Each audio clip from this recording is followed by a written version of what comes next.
уу энэ PR-ын засгийн газар гэдэг байгаа шүү дээ. Угаасаа үндсэн үйл ажиллагаанд PR манипуляц хийх, тийм хүмүүсийн тархийг угаах энэ ер нь бараг үндсэн шахам ажил нь болцсон юм уу гэж зарим иргэд маш их шүүмжлэлтэй хандж байгаатай би бол бас санал нийлж байна. Тэгэхээр би бас нэг зүйлийг гайхаад байна л да. Энэ асуудал яаж үүссэн бэ гэдгийг үргэлж санах хэрэгтэй. За миний хувьд бол бүр маш олон хүчин зүйлс байна. Энэ засгийг, энэ ерөнхий сайдыг огцруулах гэдгээ байнга хэлсэн. Зөв хамгийн сүүлийн жишээ гэхэд бид нар ерөнхий сайдын хүүхдийн өмнөөс найз охин руу бэлэг явуулаагүй. 20 саяын хүнтэй цүнх явуулаагүй. Бид нар тэр найз охиныг нэстэг дэргээр авч давхгаагүй. Иргэд нэгсэнтэй сонгогчд. Тэгэхээр одоо энэ дээр одоо тэг хэнийг буруутгаад яагаад байгааг би юус ойлгохгүй байхгүй. Өөрийнх нь хийсэн л үйл шүү дээ. Одоо хүүхдэн ч вэ, нүүрөө ч вэ, ямар ч байсан тэгээд тэрэн дээрээс л энэ олон нийтийн дургуутсал илэрсэн шүү дээ. Яг тэр сүүлийн үйлдэл дээрээс нь л одоо олон нийт дургуутсаж эхэлсэн. Тэгэхээр тэрийг олон нийт өөрснөө зохиосон юм уу тий гэдэг л асуудлыг тавих хэрэгтэй л дээ. Тэгэхээр миний хувьд бол одоо яаж эргүүлж байгааг нь би сайн анзаараагүй л дээ. Тэрэндээ бол мастер л да. Тэгээд бодвол тэгж эргүүлж байгаа. Гэхдээ тийм зарчимгүй гэж болохгүй л дээ. Чин одоо тогтмол ус хүртэл өмхийрдэг шүү дээ. Тэрэн шиг энэ 5 жил 6 жилийн засын эрхийг ингээ барьчаад тэгээ эцсийн үр дүн юу болсон юм? Юмны үн тэнгэрт хандлаа. Төвргийн ханш 0 заалаа. Тэ одоо бүх юм буруу болж штэ нэгсэн доо. За тэгсэн мөртлөө мушгаад одоо гарч байгаа юм л өнөөдөр хэрэгцээтэй. Мушгаадын тэгээд гítэл энэ засгийн эрх барьж явах 5 жилийн хугацаанд нүүрсний үн асар өндөр байсан. Нэгсэндээ Монгол улс маш их мөнгө олж исэн байхгүй юу? Нэгдүгээр, хоёрдугаар нөгөө татвар төлөгчдийнхоо нуруунд дээр маш их ачаал үүрүүлсний үр дүнд бас маш их мөнгө орлого олж исэн тий төр мэн. Тэгээ тэр их мөнгийг ер нь яг юун зарцуулаад ард түмний амьдрал яаж сайжирсан гэдэг асуултыг ямагт тавьж явах хэрэгтэй. За хоёрдугаар одоо би бүр энэ парадокс гэж нэг юм байдаг шүү дээ. Дэлхийн улс төрийн түүхэнд байхгүй явдал тохиолдод байна л да. Юу гэвэл зарчмын хувьд бол эн чинь за пропорционал элемент бүхий сонгуулийн тогтолцоо гэдэг чинь яг вэ олон намын тогтолцоог дэмжсэн ийм тогтолцоо мөн үү мөн. Гэхдээ одоо жишээлбэл Герман, Израиль гэд ийм олон намын тогтолцооноос бүрдсэн засгийн газар яагаад тэнд бүрддэг вэ гэвэл олонх болж чаддаггүй байхгүй юу? Аль ч нам нь олонх болдоггүй учраас хамтар засгалдаг. Ялгаа нь. Тэгэнгүүт ерөөсөө энэ пропорционал элемент бүхий сонгуулийн тогтолцоо заавалжгүй хамтрах ёстой мэт ийм ойлголтыг анаа л одоо PR-дж олон нийтэд төрүүлээд байгаа нь маш буруу, зарчимгүй. Ягаад тэгэхээр ардын нам яриан байхгүй, ялсан байхгүй юу? Ерөөсөө ардсан намыг, хүн намыг урих шаардлагагүйгээр 68 судал авсан учраас дангаараа засаглах бүрэн боломж байсан. 8 жил засагласан. За ер нь энэ сүүлийн шинэ үндсэн хууль батлагдсанаас хойш ер нь арчилж хэлснээс хойш энэ 35 жилийн хугацаанд за бараг 70-80% нь ардын нам засагласан. Тэгээд эн чинь одоо эцэстээ бараг дандаа ингээд ялж байгаагүй ардчилсан намын буруу болж хувирж байгаа байхгүй юу?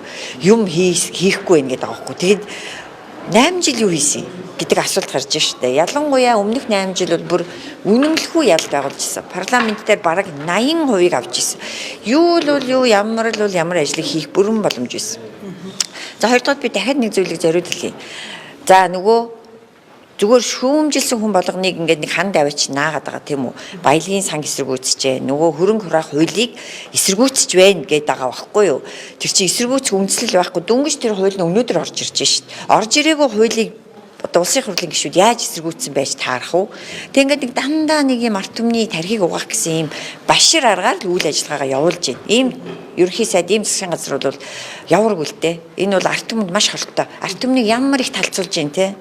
Тэг бүр хэлэх үг болдохгүй шүү дээ. Одоо энэ талбай дээр чагсаад байгаа хүмүүсийг хамтарсан засгийн газар бутлах гэдэг юм ийм зорилго руугаа явуулж ин гэдэг юм мэдээлэл явуулаад эхэллээ л дээ. Тэгэхээр ерөнхий сайдын хувийн асуудал өөрөө засаглалын хямрал руу явуулж байгаа нь ёс зүйн хувьд юу та ямар байна гэж байна? Ёс суртахууны асуудал гэж нэг байна. Хууль зүйн асуудал гэж нэг байна те. Хамгийн нэгдүгээр ёс суртахууны хувьд бол угаасаа доголдол гаргацсан. Ерөөсөө аль ч утгаараа бүх төвшөнд иргэдээ ялаа гэлээ те. За тэгээд парламентын энэ дээрээс гишүүдийг яаж доромжлов. За дараа нь тэр одоо хүүхэд нь мэдэхгүй л дээ би тэрийг нотлогдоогүй учраас хэлж мэдгүй. Гэхдээ л төрийн өндөр дэд албан тушаалтны одоо хүүхдүүд бас тэгж их тансаглах тэгээ бизнес хийж байгаа үгээд яах юм бэлээ. Тэр мөрийг нь би сайн нарийн мэдэхгүй. Тэр одоо ам алдвал барьж болохгүй гэд өөрөө хэлсэн байдаг штэ. Солонгос, Японы сайдууд бол жижигхэн зүйлээс болоод огцордог гэд одоо ердөө энэ юу н хатаагүй гэдэг шиг те шүлсэн хатаагүй ингээ байж байгаа штэ интернетээр. Тэгэхээр би саяхан бас нэг зориуд хайж үзлээ л дээ. Ер нь энэ бусад улсын соёлт улсуудын ерөнхий сайд нар яаж огцордгийг гэхээр Японд баха 2015 онд нэг шоколад авсан маш төрийн мөнгөөр. Шоколад Alpengold гэдэг шиг те. Тэгээд огцорсон байгаа шүү. Ёсортхон гэдэг чинь яг ийм л зүйлээс эхэлж байна те. Гэтэл одоо бүр юу ч болоод байгаа нь мэддэхгүй олон нийтийг ингэж их хагаралдуулж, талцуулж, тий нийгмийн бухимдлыг дээд зэгт нь хүргэж, тэгэл ерөөсөө нэг хойдлын бор овоохоо гэдэг нэг хідэн дайсан бий болгочвол тэрнтэйгээ шүүмжилсэн болгоныг аваач наагаад үгүй энэ чи арчсан нийгэм үү юм уу биш юм уу? Хэрвээ мөн болвол заавалжгүй тэнд чинь шүүмжил сэтгэлгээ гэж байх ёстой. Шүүмжил сэтгэлгээг нухчин дарж байгаа бол дарангуйлын хамгийн тод илрэл. Тэгээ шүүмжилсэн болгоныг одоо энэ залуучуудыг хүртэл те. Үгүй яахав дэ залуучууд нэг ус ууцгаас юм шиг байгаа юм. Тэгэл тэр усын хүртэл МС-с тарааж ин болгоод л те. Ингэж амар хар PR хийж, манипуляц хийж, гүтгэлэг одоо тарааж болохгүй л те. Нийгэмд бол айгүй цохимжгүй харагдаж байна. За дээрэс нь ерөнхий сайд бол одоо альва зүйл чинь нэг легитим чанар гэж байдаг те. Хууль ёсных байх, хүлээн зөвшөөрөгдөх чанар гэж байдаг. Тэрийгээ бол ерөнхийдөө алдаж гин гэж бодож байна. За зүгээр ингээд нэг трол айрам ажиллаулаа л ингээл те нэг тэрний хүн энэний хүн гэж байгаа нь бол тэр чинь бол амьгүй албатууд байхгүй юу. Нэг бол бүр амьгүй машин байна. За амьтай байлаа гэхэд амьгүй албат гэд нэг зохиол төр гардаг шүү дээ. Тэрэн шиг л тийм л хүмүүс байгаа байх. Түүнээс биш одоо өмөөрөх ямар ч шалтгаан алга.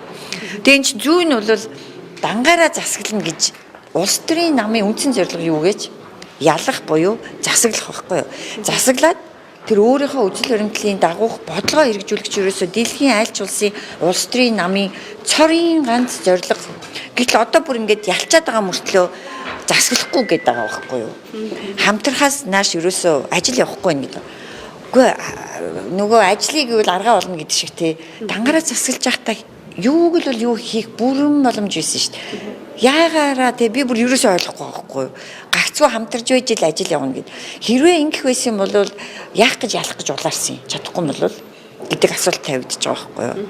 А хэрвээ бүр ингээд тулаа заавалчгүй ингээд гуруулаа нийлж байж л ажил явна гэж байгаа юм бол ерөөсөө энэ бусад намууд нь татан богдвол яасан.